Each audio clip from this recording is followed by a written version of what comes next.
mistakes I want to share with you today. It's not the biggest mistake that I've seen made. I've made most of those, but it's one of the most common mistakes. And it's a lack of emotional commitment to what you're doing. Before we get to that, I want to share with you an interesting fact that I found. We're in this room talking about referrals, talking about belonging to a networking group. Did you know that your chances of sealing a deal are 79% higher when the business is passed through a referral? When I was looking for this statistic, I thought, maybe it's 30, maybe it's 40. I didn't think 79%. So I got two questions for you. If you don't belong to a networking group or referral group like this one, why not? And the other question is, if you don't and your competitor does, what kind of positions does that put your business in? Something to think about, and we'll get back around to that. But what I'd like to talk to you today is about emotional commitment. This is a lesson that I learned the hard way. In life, we're going to learn everything one of two ways: the easy way or the hard way. The easy way is by learning from other people's mistakes. A good friend of mine calls that wisdom. Or you can learn the hard way. The hard way is learning from your own mistakes. That's called knowledge. I have a lot of knowledge. I want you guys to have wisdom. Wisdom is easier. It's not as expensive. 2006, I had restaurants, I had ice cream stores, I had a lot of stuff going. I was fearless. I was making some money, and I got careless. I ended up losing well over $1 million in 6 months. Had to fire. I had 150 employees. All of them lost their jobs. And after that happened, I was timid. I was forced into bankruptcy. My wife and I lost everything. We had a new baby. It was the most stressful time of our lives. JC says, I always know how to make money. Boy, I did not know how to make money that year. That was tough. But I began to be timid. I began to not fully commit to my business emotionally. And it all caught up with me. It was an evening, my wife and I were driving to my parents' house. We had 2 kids at this time. We were discussing on the way how we only had $1,200 left to our name. Now, it takes us a lot more than $1,200 a month to pay our bills. But it had been several months since I had a successful venture, and I could see I was running out of road. You guys ever watch Looney Tunes? I have little kids, so I get to watch that a lot. But you know, Wile E. Coyote, he goes and he buys a bunch of railroad track because he's got a rocket train or something. He's going to catch the roadrunner, and he lays all this track, and he takes off after that roadrunner. He always runs out of track. He never buys enough. I felt like Wile E. Coyote running out of track because you could see the end. And while we were at my parents' house, my youngest child, Cruz, he was a little bitty guy, he was in the bathtub. My sister was giving him a bath. And he slipped and he hit his head in the bathtub. Split his head open right below the eyebrow. And if you guys know much about head wounds, those things bleed, and they bleed bad. My sister called me in. I walked into the bathroom, and my son is soaking wet. The water's coming out of his hair. It's running into that open wound, and it's spiderwebbing the blood across his face and down his chest. My wife walked in, and she just freaks out. And she grabs her son, and she puts him on the floor. Now, she's a registered nurse that works with plastic surgeons. She does Botox injections and all that stuff, so she understands a little bit about this. And she said, Nick, she says, this isn't a terrible cut, but it's bad enough. We better go to the ER.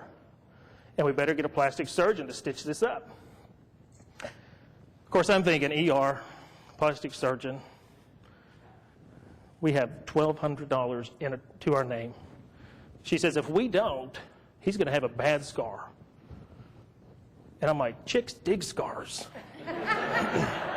You know? And I told her, I said, my vote, we rub some dirt in it and go back and finish supper. But what I learned is, guys, we don't have a vote. Or the vote we have really doesn't count. I mean, we can vote, but it really doesn't count. So here we are. We're on our way to the emergency room. And I'm just trying to figure this out. How are we going to do this? Since our bankruptcy, we had done the Dave Ramsey way of life. How many people are familiar with Dave Ramsey? Okay? Debt-free living. You have no car payments. You have no credit cards. And that's great if you got money. Okay? But if you don't have money, it's not so great. And we were at the not so great part of that plan. And I'm trying to figure out what are we going to do, because by the end of the day, we're either going to borrow money or we're going to go broke. So we had one of two choices. So we're pulling up, and we're at Mercy. That's where we're going. We pulled up to the hospital, and you know the emergency room's on the back side. I just pull into the parking lot at the front of the hospital. My wife says, "What are you doing?" And I said, "Babe, we can't do this." And she said, "We can't do what?" And I said, "Babe, we cannot afford to stitch this up." She said, "What do you expect us to do?" And I, as optimistically as I could, I said, "Babe, you're a nurse. Let's go to the 24-hour drugstore, and we're going to get butterfly Band-Aids and gauze and, super glue, duct tape, whatever we need, and we're going to fix this ourselves." But I said, we can't do this. By now, my wife has tears rolling down both her cheeks. And she says, "What kind of parents are we if we can't even afford to take care of our own children?" And then she looked at me, and she spoke in the most sober tone she's ever spoke to me before in my life. And she said, "Nick, you are failing your family as a provider." Ouch. That hurt. It stings a little today, but it really hurt back then. We took a very quiet ride to the drugstore, and we got him patched up, and he's fine. He doesn't even have a scar. My wife did a great job. But that night, after my wife and kids went to bed, I stayed up. I could not sleep. And I tried to assess, how could I have gotten in this situation? And I realized it was a lack of emotional commitment. Ever since that bankruptcy, I was afraid of failure. I was afraid to give it everything I've got. My football coach would always tell us to leave it all on the field. Win, lose, or draw, leave it on the field. That was an emotional challenge. And that was a challenge I was failing in my business. The very next day, I was driving around the countryside. I was trying to figure out, what am I going to do to fix this? And there was a business idea I'd been playing with, and it was going to take partners that I had no idea that existed. It was going to take financing that I clearly did not have.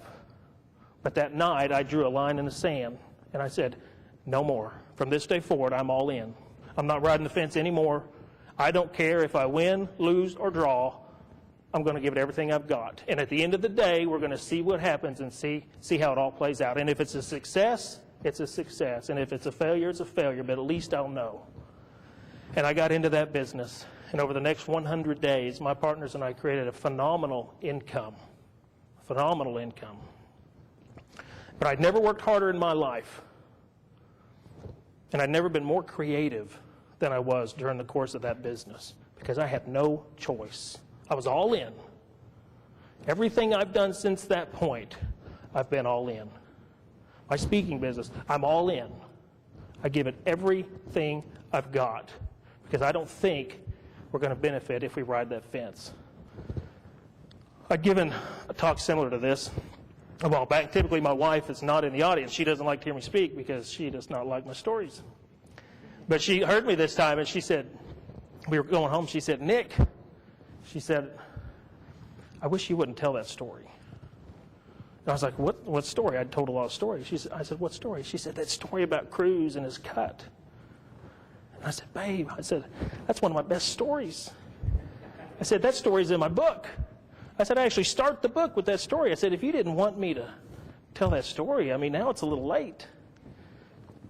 She said, "Oh, I know," but she said, "It makes me sound so bad." And I said, "No, babe." I said, "I don't think it makes you sound bad." I said, "If anything, I think it shows everybody how much you love me. To tell me what I need to hear, even though you know it's going to hurt me." I said, "That's a pretty deep love." She was real quiet. And I'm thinking, okay, I kind of touched her heart. And she looked at me and she said, "Nick, I don't know how to tell you this, but I wasn't saying those things out of love." She said, "We were broke. You were failing us as a provider." So have you guys ever seen the movie Cinderella Man? Russell Crowe, Renee Zellweger. Russell Crowe plays a boxer, and this was what, 20s or 30s during the Great Depression. Before the Great Depression, he was on fire. He was He was winning fights. He was making money. He was on top of the world. Great Depression happened. He loses everything he owns in the stock market. And he gets hurt. He starts fighting hurt. He breaks his hand. Everything starts just crumbling. He ends up getting decommissioned as a boxer. They turn off his electricity. He has to send his kids away because he can't afford to take care of them.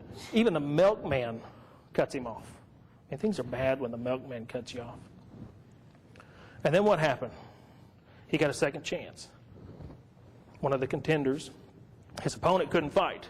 So they came to Jay Braddock, and they said, listen, no one will fight this short of notice. Will you come and fight? We'll give you $300. I think it was $300 or $400. It was enough money to get him completely out of debt.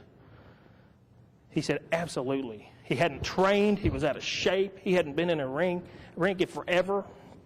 And what happened? He went in there and he knocked that guy's socks off. He went on to become the heavyweight champion of the world. And during the middle of all this, the reporters asked him, they said, Jimmy, they said, what's changed? They said, before you couldn't buy a punch, and now you're fighting like a new man. What's changed? And he said, this time I know what I'm fighting for. And the reporters asked him, what's that, Jimmy? Do you remember what he said? He said, milk. He's fighting for milk. He wasn't fighting for the glory. He wasn't fighting for the title. He wasn't fighting for a fancy car or a place to live. He was fighting for milk. It was to take care of his family. When I was in that business, fighting for my life, I was fighting for that little boy that I couldn't take care of that night.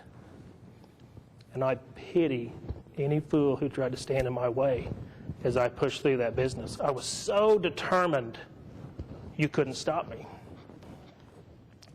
A lot of my clients will ask me, so you're pretty concerned about my success, right, Nick? And I usually answer, I'm like, well, no, I'm really not all that concerned about your success. And they usually give me a crazy look. And I said, don't get me wrong. I said, the success will come. I said, what I want to help you do is I want to help you figure out how to get all in. I want you to figure out what you're really made of. Because once you figure out what you're really made of, once you figure out about that stuff inside of you, so that's a resource nobody can take away. There's a lot of people hurting across the U.S. right now. It's been a tough couple of years. It hasn't been as bad here, but I bet everybody in this room knows somebody who's been affected by this down economy. But once you figure out what you're made of, once you get that resource, it doesn't matter what happens. They can't take that away from you. It doesn't matter if you're bankrupt right before Christmas with a new baby. Deep down, you know you got what it takes to rebuild and put it back together. It doesn't matter if the economy crashes and your portfolio gets cut in half, because deep down you know you've got what it takes, because you've got that resource. But so many of us never figure out what we're made of, because we never go all in. We have great ideas. A lot of us have great business ideas, great strategies, but we never implement them because we're a little afraid. What if it doesn't work?